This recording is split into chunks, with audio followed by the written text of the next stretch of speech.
Hello, welcome to Chapter 8, Global Marketing. Global marketing is very interesting because international business has grown so much in the past 20 years.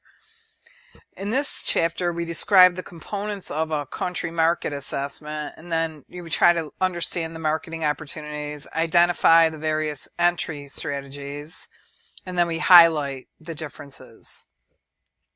First, firms must assess the general economic environment. For instance, countries with a trade surplus, strong domestic and national products, growing populations, and income growth generally are relatively more favorable prospects. Second, firms should assess a country's infrastructure. To be successful in a particular country, the firm must have access to adequate transportation, distribution channels, and communications. Third, firms must determine whether the proposed country has a political and legal environment that favors business. Fourth, firms should be cognizant of the cultural and sociological differences between their home and host countries and adapt to those differences to ensure successful business relationships.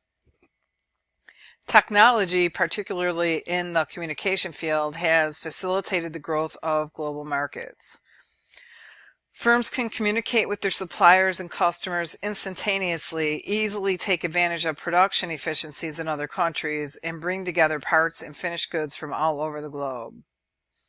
Four countries that provide tremendous marketing opportunities are the BRIC nations: Brazil, Russia, India, and China.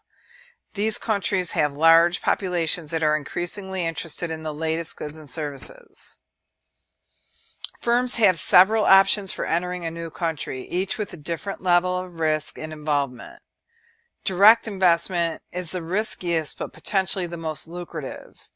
Firms that engage in a joint venture with other firms already operating in the host country share the risk and obtain knowledge about the market and how to do business there.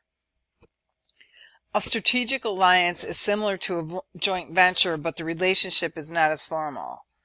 A less risky method of entering a new market is franchising, in which, as in a domestic franchise agreement, the franchisor allows the franchisee to operate a business using its name and strategy in return for a fee. The least risky method of entering another country is simply exporting. The essence of a global marketing strategy is no different from that of a domestic strategy.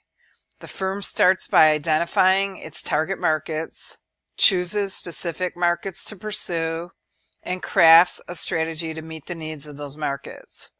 However, additional issues make global expansion more problematic. For instance, should the product be service or be altered to fit the new market better? Or does the firm need to change the way it prices its products to different countries? And what is the best way to get the product or service to the new customers? And finally, how should the firm publicize its product or service offerings in various countries? So as you can see, there are a lot of differences when it comes to dealing with an international country versus domestic. You have to study what colors mean in different countries. For instance, the color green, it means sickness in some countries. Therefore, if your color of your company is green, like the uniforms, you may need to change the color just to be cognizant of what they are. Otherwise, they won't buy from you. So there are several indicators to look into to go global.